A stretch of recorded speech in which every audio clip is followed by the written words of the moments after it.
So the subject of nutrition and health and diet, that whole category, generally speaking, in our modern world, in our culture, is riddled with chaos and confusion and noise, to be blunt. So given that we're going to get into, potentially, with a lot of the questions that will come up, a lot of the nuances and details of nutrition, health, and diet, I wanted to first for us to really set the tone, rooted in peace, anchored in peace, feeling the divine peace with us, because we don't want to bring any of the residue, the baggage, the luggage, the garbage of that approach to what we put into our bodies. We're going to leave that all behind. We don't do noise here. We do clarity, we do order, we do peace. So for a lot of people, it can bring up just so many feelings, so much intensity. If you feel that, just breathe. It's fine. It's natural, but look at it. For crying out loud, look at it. So you can see that it's there. And then you can see why it doesn't serve you in any way for you to carry that noise and confusion and chaos. I'm going to tell you a really important reason why you do not want to carry that. And it has everything to do with your biology. This is not a spiritual thing, I'm going to tell you, even though it's spiritual, but this is about your biology. You are an atomic structure. When you are stressed, when you are feeling chaotic, when you are feeling confused, you are disrupting your atomic structure. You are destroying yourself. Okay, it's good to know that. I mean, usually that will make us stop. Other things might not make us stop, but actually knowing that our atomic structure is being destroyed and our decay and our aging hinge on our atomic structure being in perfect cohesion, that should motivate you not to let noise and chaos and stress rule your life or be in your life at all eventually. So just to bring that energy of peace and clarity, and you are safe here. Everything we do is rooted in natural law, in goodness. Just remember all of that right now. Just the feeling, and let your whole nervous system just calm down and know that you're safe. I hope that makes you feel peaceful. Also, the more peaceful you are when you receive knowledge, the more that knowledge is retained. So that's even more reason. Next thing I want to do is assess your frame of mind with regard to diet, health, energy, and nutrition. In other words, what is your orientation where those concepts are concerned? So diet, health, energy, nutrition, what is your orientation? I love the word orientation. It is such an important word. It actually comes from the Latin ori and oriens, O-R-I, O-R-I-E-N-S. And it means rise, which implies facing east, facing the sun. So the correct orientation is going to be one that aligns us with the sun, our source of life. And this is also what's going to bring you peace, because you're going to know, even if you've been doing this work for a long time, you might not fully be oriented in that way. So orientation means positioned toward the sun, but the orientation that most people have around diet, health, energy, and nutrition typically has nothing to do with the sun. I mean, it's one of the things I want to figure out, what mainstream nutrition is oriented toward, because it doesn't seem to have an orientation other than chaos. So what I want you to do right now, this is your work. What is your point of orientation? I want you to write in 1 or 2 sentences how you would define good nutrition or a good diet for good health. So just take a moment. I'll repeat it so you guys really understand it, the question. 1 or 2 sentences. If you want to make it 3 or 4, you're most welcome. Describing how you, just you, in your heart, from your perspective, from your orientation point, how you define good nutrition or a good diet for good health. And there's no right or wrong answer to this. This is simply to determine your orientation. This is not to impress, this is to assess, right? What you truly believe right now. So you can see where you are in your orientation. I'm going to share my concise definition here, which you're going to see is very much in keeping with what was said. Good nutrition provides conductivity of life force energy with minimal residue left behind to ensure against later obstruction of the body's pathways. So I just included that extra bit about ensuring against residue collecting. But essentially, we're all saying it's about the conductivity of life force. Okay. And you use the super word there, which we're about to get to, Claire, which is sun. Okay. Here's another one for you to write down, and I won't give you too much more work to do after that. How does, in the same way, just a couple of sentences, how does one go about creating a healthy body? I know it sounds very like fundamental, but I want to just, again, the first one was too. How does one go about creating a healthy body? Okay, so your orientation right now is the result of your influences coupled with your experiences and your intuition. So you had the orientation that was programmed into you, and then you came to this work. Somehow you've started to discover life force energy and the removal of waste matter and all these things. And the fact that we operate off electrons, that the electron is basically the workhorse, the power force, the source channel of power and energy. So how far west of east would you say you are? And that's going to come down to one thing. How much do your definitions include the sun? Because that's proper orientation. Okay, everyone who's talked about life force energy, that life force energy is coming from the atomic radiation of the sun. Okay, that's talking about the sun. That means you're oriented toward the sun, which means your orientation is correct. You need to know how far west of east you are. I say west of east, does that make sense? Like if we're talking about orientation, rise, east, we're facing, we know where the sun's coming. We know where our nutrition is coming from. We know where our nourishment is coming from. We know where our health is coming from. We know where that life force is coming from because we are looking at it and we don't take our eye off the ball. Literally the red rubber ball. Okay. We don't take our eye off it. We don't keep an eye single to the light. Okay. And there are a lot of different entendres there. But if your definition is oriented toward the sun, the life force, the source, everything we just talked about, you are in really good shape, really, really, really good shape. Then, we'll go from there. But if your definition, or even if as you were writing it, there was kind of like an echo of, kind of having to still pull yourself free or rip yourself free of paradigms from mainstream nutrition,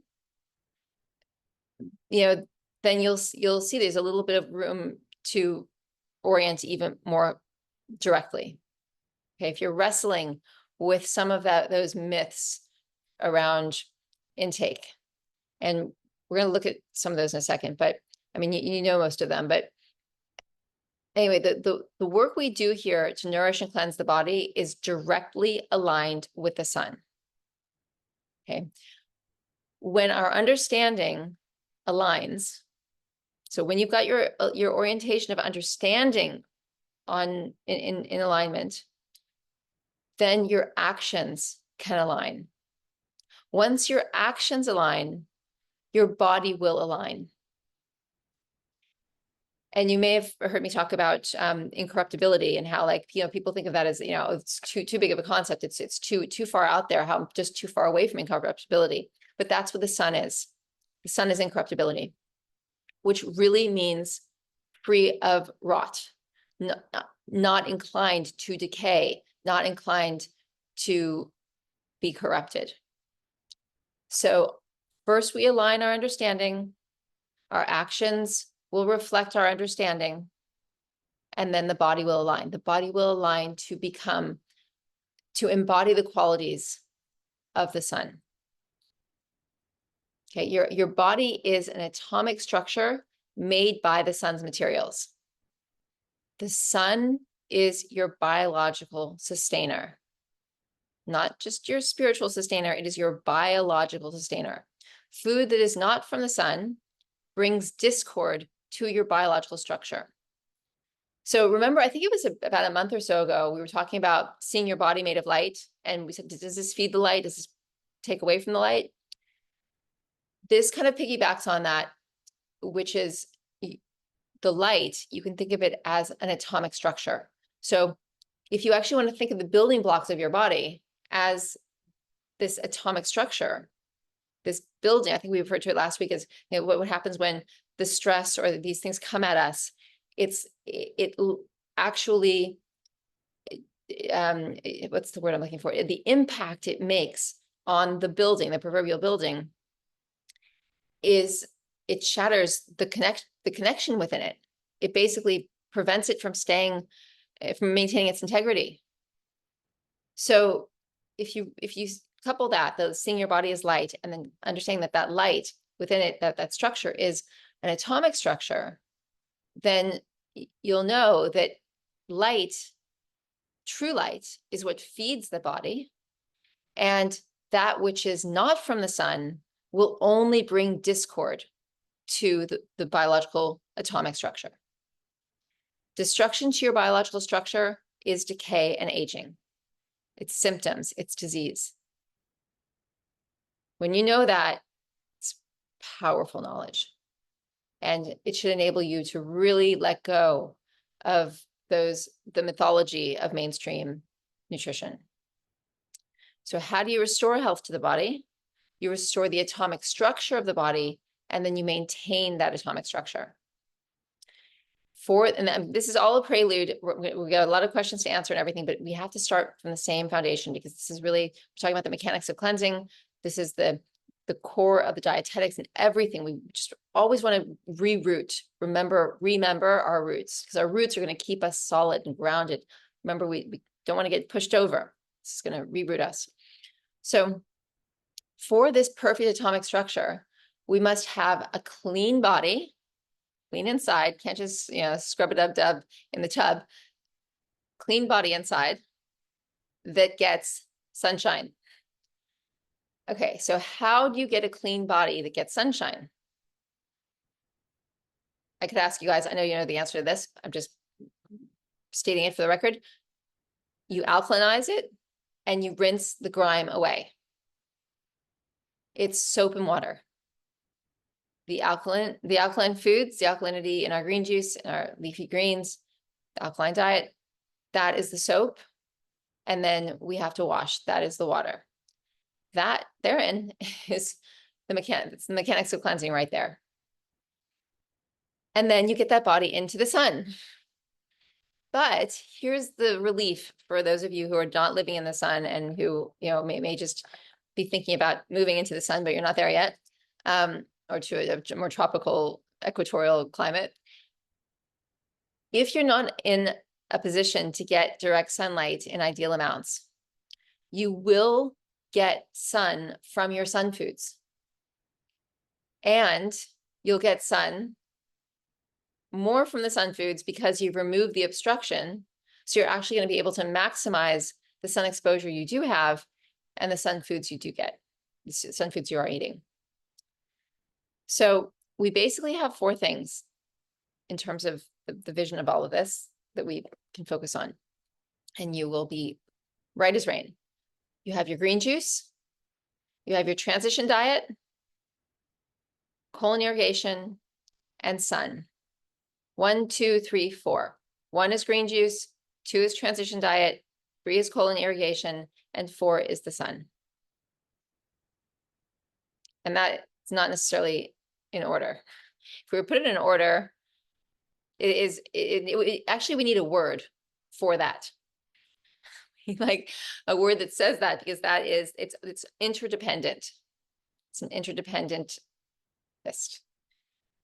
Everything else that we do that we're going to talk about today is adjustments for customization. That is the core of this work right there. Green juice, transition diet, colon irrigation, and the sun. Everything else is tweaks. A little bit of this for this person, a little bit more of that for that person. That's it. That's it. And people, one of my pet peeves, I've got two major pet peeves in sort of the health world, which one is you got to find out what works for you. There's nothing that works for everybody. And we'll address that in a second. And the other one is everything in moderation. You guys know I can't stand that. Everything in moderation, I say, especially moderation. Kind of reminds me of that saying, my mom had a great modification of that. What was it? Absence makes the heart grow fonder for someone else. Sorry, I thought that was really quite funny. Okay, so everything in moderation, and everything, some things work for some people, some things don't. Here's the bottom line.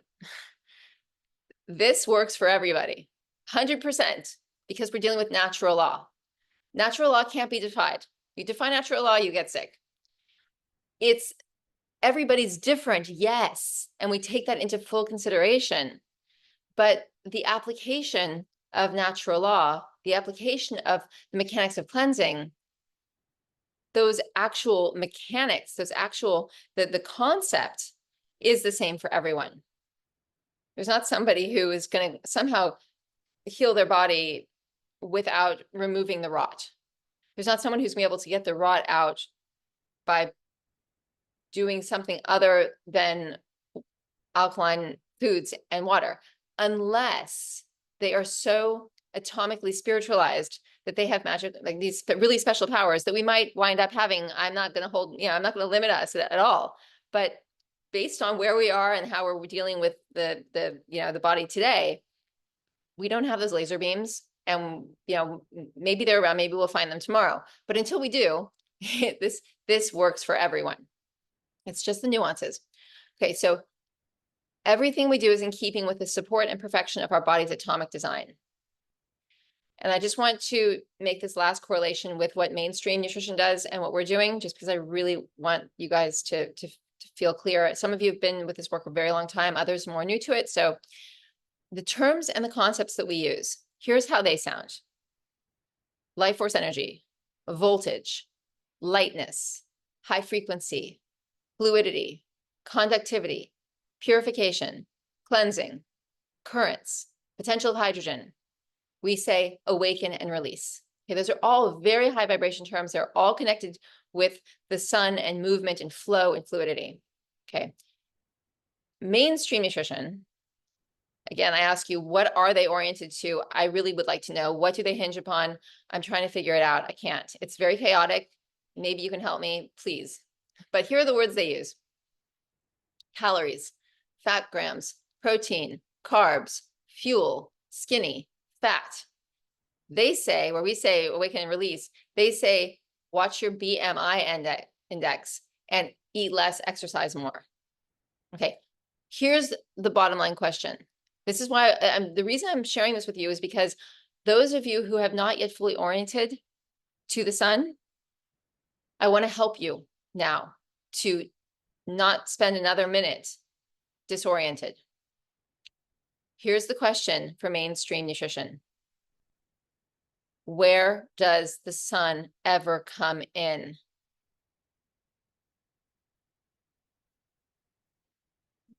Where does it come in terms of their philosophy and practices?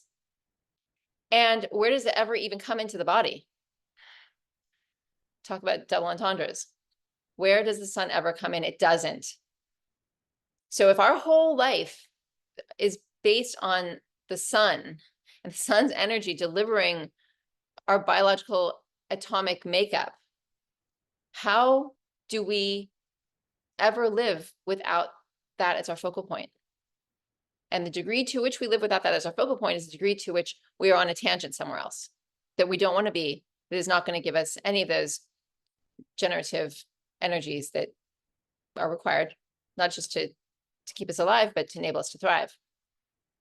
The other thing to know is that mainstream nutrition's action is consumptive. Our action is generative. Isn't that a glorious difference? Okay, so we're in keeping with the key natural law, which is conservation of energy. So if you're wondering what I mean by generative, let me explain that. Conservation of energy. Nature never wastes. You will never find waste in nature. Everything is passed along and turned around. Conducted. So, for example, the sun radiates this glorious energy onto the earth. The earth receives it and sends it back up. Grass, trees, vegetables, everything's coming up. Nothing's growing down. We might have things that grow from deep in the earth because they're after the sun. Everything in nature, these are the polarities. This is the feminine energy. We talked about this last time, reaching up. This is the divine marriage. I said I wasn't going to talk about spirituality, but this is actually biological. This is biological. Okay, it's reaching up, even from the depths of the earth. It wants to reach up and find that sun. And the sun wants nothing more than just loves the earth. It loves you. It wants to give. It's just like magnetically compelled. And all we have to do is open ourselves up to receive it and make sure we're not living in houses with the shutters closed and the drapes drawn, metaphorically speaking, but literally too. So we're living in alignment with natural law's deepest core expression mechanic, which is conservation of energy. Conservation of energy is centripetal. In the word centripetal, you can remember it very easily because it has the word petal. Centripetal. So that is what makes the flowers. So the centripetal force is the regenerative, what's the word I'm looking for? Conservation of energy force. Then we have the centrifugal, and you can think of centrifugal as fumes, just exhaust. And there's a reason that exhaust that comes out of a car we also say we're exhausted. We've exhausted, we've centrifugally extended ourselves. All right, so the reason this concept, the cleansing work, these mechanics of cleansing that we practice are 100% for 100% of the people is because it is fully, flawlessly, and impeccably aligned with natural law. Natural law is an offshoot of being oriented to the sun. Sun is the generator of natural law. There wouldn't even be natural law without the sun. So there wouldn't be anything. And I mean, there's universal law, there's spiritual law, there's other laws that might exist, but this natural law, what we call the biological environment, will not exist without the sun. So the sun's outpouring makes it, and hence that is why nature must look to the sun, which it does, in order to receive its next steps, whether those next steps are some kind of intellectual upgrade or reception of energy, whatever it is. So this is what I call indisputable science. Natural law is indisputable science. All disease, illness, excess weight is evidence of breaking natural law. I'll say that again. All disease, all illness, all excess weight is evidence of breaking natural law. It's not a judgment at all. It's just an orientation point. It just means that you didn't know that the sun should be your orientation point. And so we rectify that, and then we rectify the disease, the illness, the excess weight. It's great. Nice and neat and easy and friendly and happy. The sun's always looking to help. It's just never intended to harm. Okay, that's the one thing. And then there's always a price to be paid for breaking natural law. You can think of symptoms as the sirens that are the natural law police telling you they've caught up with you.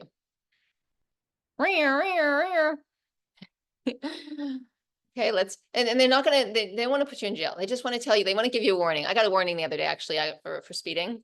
I didn't realize I was just like, just having too much fun. Really cute cop pulled me over. And I got so nervous. He says, look, I'm not going to give you a ticket. I just want to give you a warning. You can't go 40 in a 25 zone. I was, Mr. Officer, I had no idea. Okay. So same thing. This is what happens. You got your symptoms and your illnesses are coming and flashing their lights. You get a little nervous. Okay. And he just says, I'm giving you a warning. You're not getting a ticket. You're just getting a warning. Okay. So the natural law police just caught up with you. They're really nice, but they want you to make the adjustment you need to make. Don't go like down the next road and start speeding again.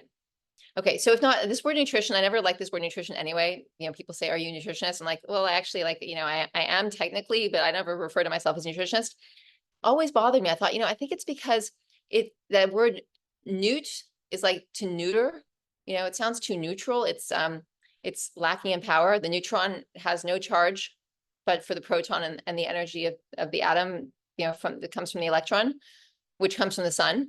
So if we don't use the word nutrition, okay, if we're reorienting or we're correctly orienting our word, we're establishing that we have correct orientation, we're not neutered. It's not like this word nutrition, it is a problem. What do we call it? How about, I'm just putting out there for fun, since we know that the electron is the life generator, how about electrician? Not nutrition, but electrician. Because everything is solar powered, and the only food and the only fuel, I don't love this word food either. It's kind of a weird word. It's like Google. It's like where food. But anyway, it's the only fuel that we're designed to consume are sun foods. Okay, so that's the energy of life. And our intake comes from the greatest chef we'll ever know, which is the sun, the great electrician. Sun, alkalinity, transition diet, colon irrigation. Life has a pattern. Our Father who art in heaven, our pattern, which art in the heavenly realm. Heaven means, it comes from the word heave, to go up. So it's up in consciousness. That's why the head is called the head. That's why heaven is called heaven. So when we say our Father who art in heaven, we mean our pattern, which is that which is in the higher consciousness. And it's imbued itself into everything and left its signature, its mark, its image in every living thing. That's beautiful. The addiction is coming from acidity. So we got the alkaline, here we are oriented to the sun. We're talking about all this alkalinity that comes from the sun, which is magnetic. We have to remember that it's not, that's why when we talk about voltage, that alkalinity is magnetic. The acidity puts a damper on the life force. So the acidity is going to shut down the voltage, going to shut down the electrons. So number one, what happens is when we take in things that are acidic, and it's only acidic things that are addictive, by the way, that's really important to establish. We won't ever be addicted to anything that is alkaline. We might love the idea of, eating fresh tomatoes and cantaloupes and things that are, we're not gonna be addicted to them though, okay? I mean, having said that, there are sugar addictions that can come from fruits too, but my point. So number one, we have to recognize that the acidity has put out the spark of so many of our atoms that we don't have the power to fight them the way we would have before they put out these electrons. So we have to get that power back. That's number one. Number two is that when we actually remove the copious waste residue, we are releasing that which is acidic and is at the root of the addiction. So if basically to say that the more actual cleansing you do, that more colon irrigation you do, the more you're actually going to remove the accumulation of that acidic substance that sends you into cravings for it. And it won't be as hard for you. Soon it won't be even there. So number one, we have to recognize that we got weaker because this acidity put out our fire, and which is our consciousness, which is our strength, which is our resolve, that which we build our discipline off of, and that we make it easier for ourselves, significantly easier for ourselves, when we remove the matter, because in the matter is the substance to which we've become addicted. Those are the biggest things. Of course, there's an element of discipline in between. Before you get enough waste out, you have to get your head around the fact. But rather than, so for example, I mean, I don't know what the addiction is specifically, but let's just say in the sugar starch addiction, which is a very common addiction for most people. Instead of focusing on, oh my gosh, I need to just overcome the sugar and starch addiction, just start the colon cleansing. It's going to happen so easily for you. So someone who's addicted to overeating, or addicted to food, or addicted to Mars bars and peanut butter or whatever, just start the process going. You don't have to say, I'm never going to have another one. You're just going to have your green juice, get your colonics going, and, you know, and have some cooked vegetables, have some omelets, have some things that, you know, are not too clean, because if you've been eating a bunch of junk food, then the body's going to awaken too much too quickly. So again, it's just transition diet, get it out.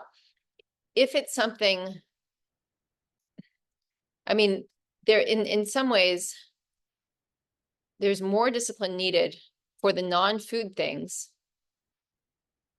than for, let's say, the emotional addictions, those habits and patterns.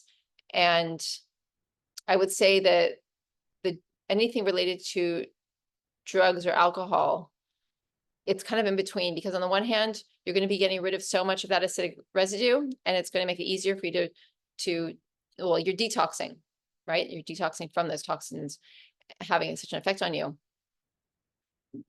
But if you develop those addictions based on something that you didn't address, it's in your subconscious, unconscious repository, then it's going to keep rearing its head.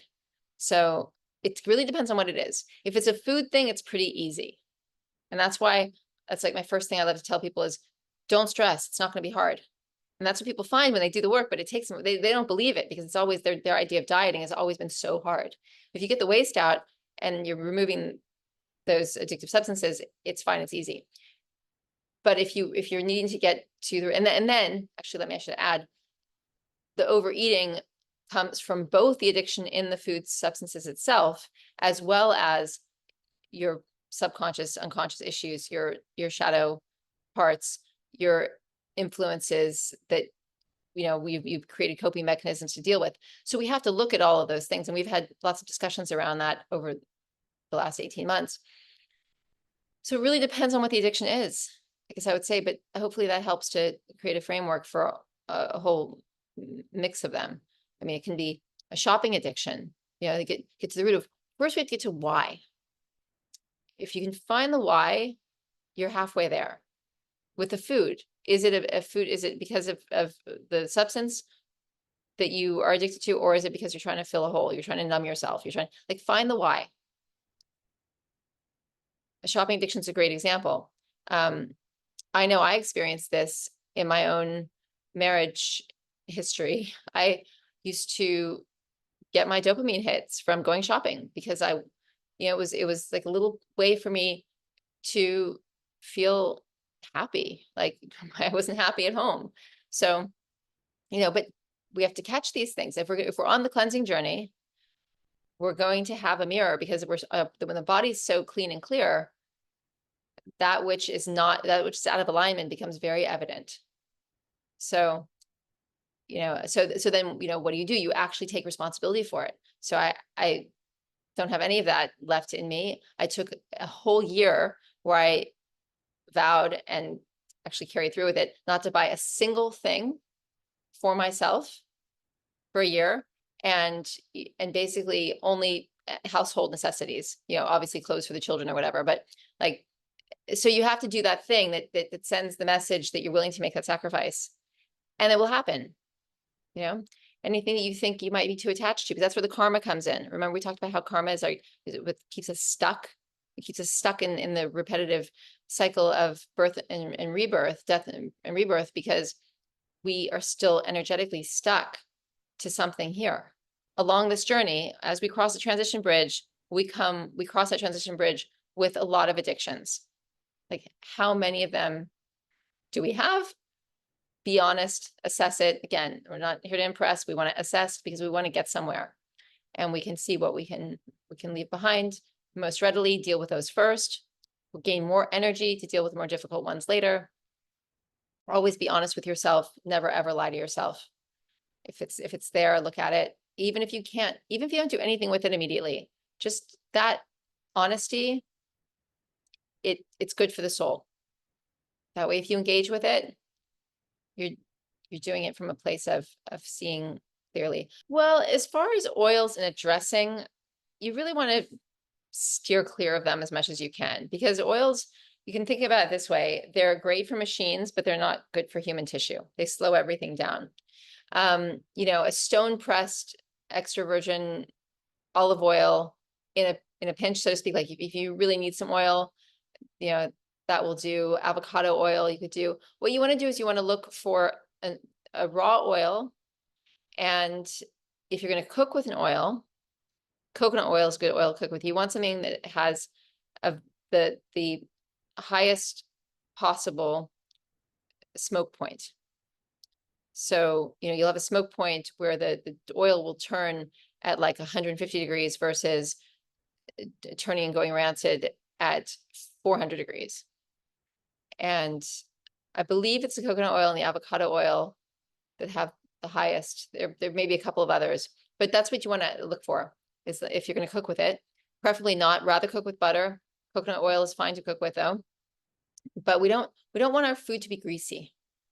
If we need to use some butter, like sometimes, because you also don't want to use these nonstick pans because they're super toxic.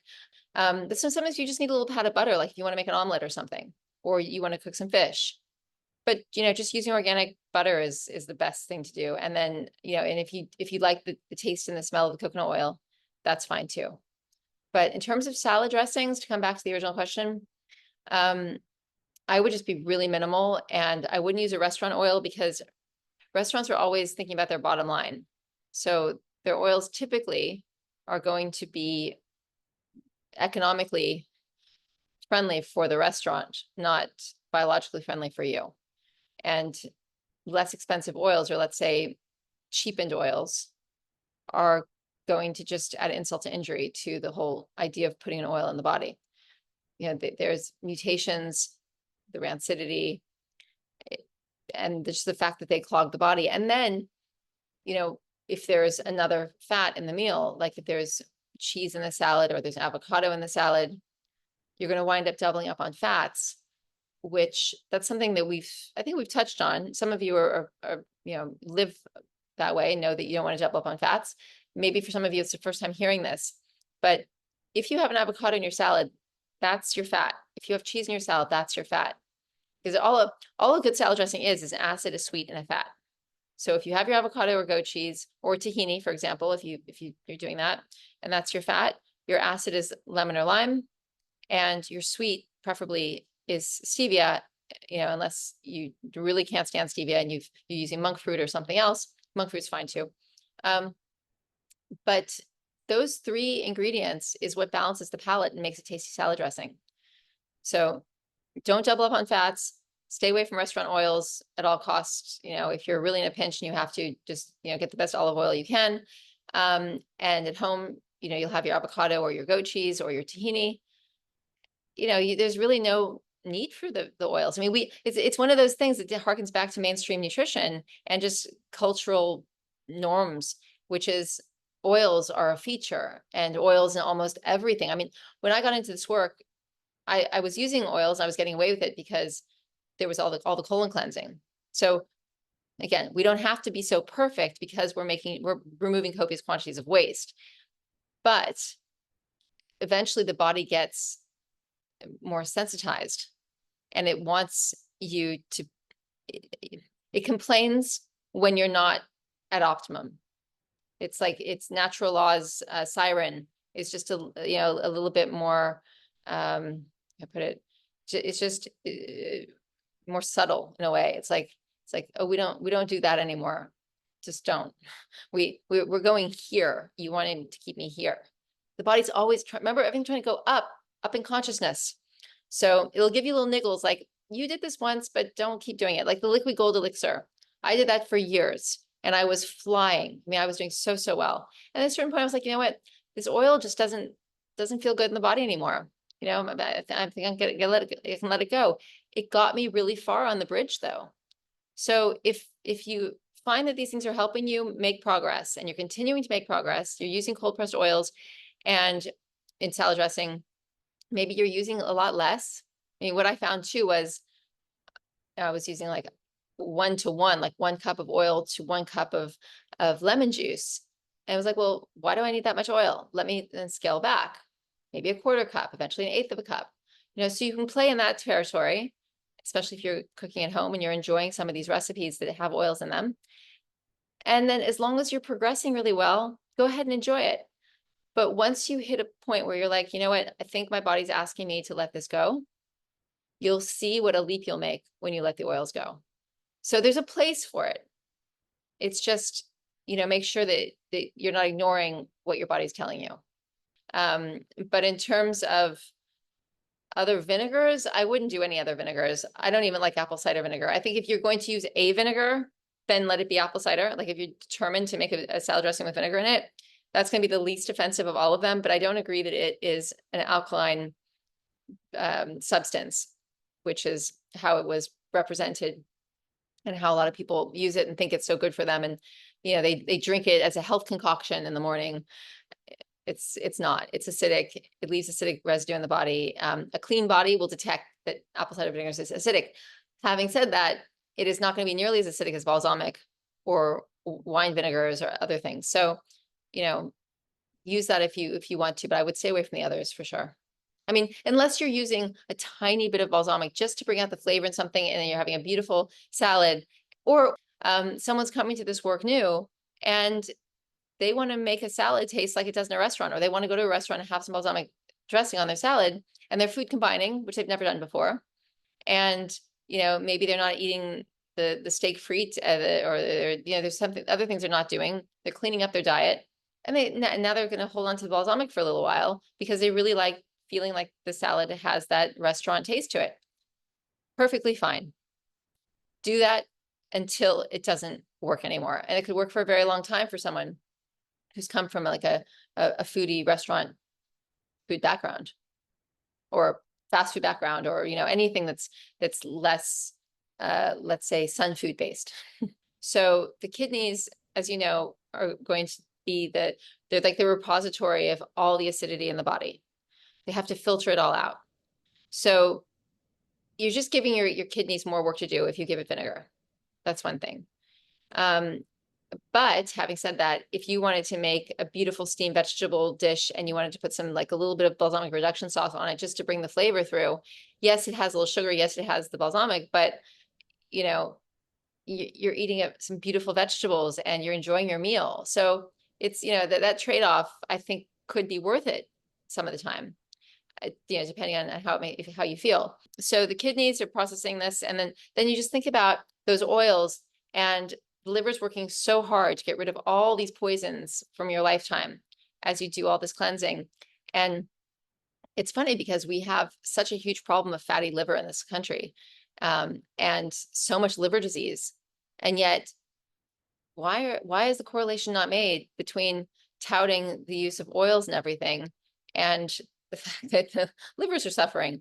I mean, it's kind of mind-boggling. It's like everyone ignores it, but behind closed doors, when I talk to, you know, when I know a lot of people in the medical field, medical professionals, and they're dealing all day long with broken down people.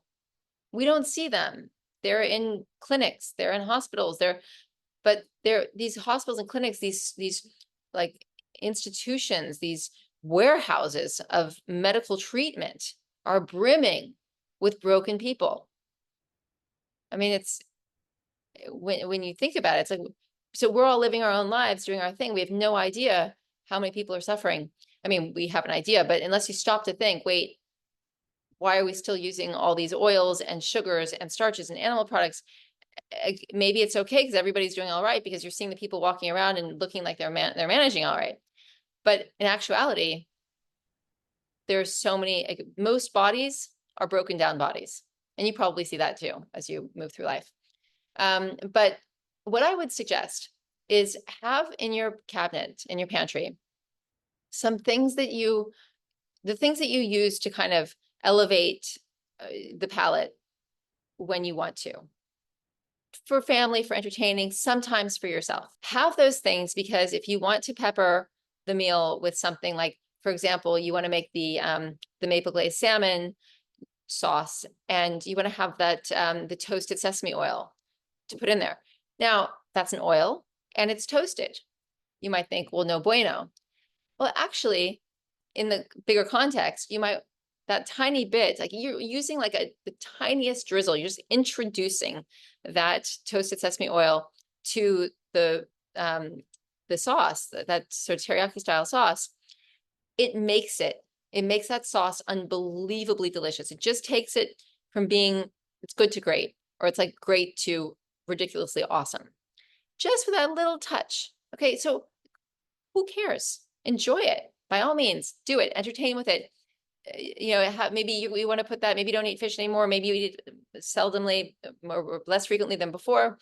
But maybe you want to dip your vegetables, your broccoli into that sauce. Or, you know, I'm just saying, like, yeah, have the reduction balsamic, have the other vinegars if you want to, just for recipes now and then, or don't have them. Like, if you're a purist, I mean, I don't have them. I may have one or two of those things. I hardly ever use them. I'll still want to entertain now and then, but my life here is very simple. But when I had a bigger family and was doing more entertaining, why not have it there? If it offends you, I mean, if it offends anyone, if it's not something that resonates with their space, then don't have it. But there can be a place for it, and there's no reason to cast off all of the, let's say, gastronomically elevating substances that we're not going to drink by the bottle, but we might use in little bits here and there.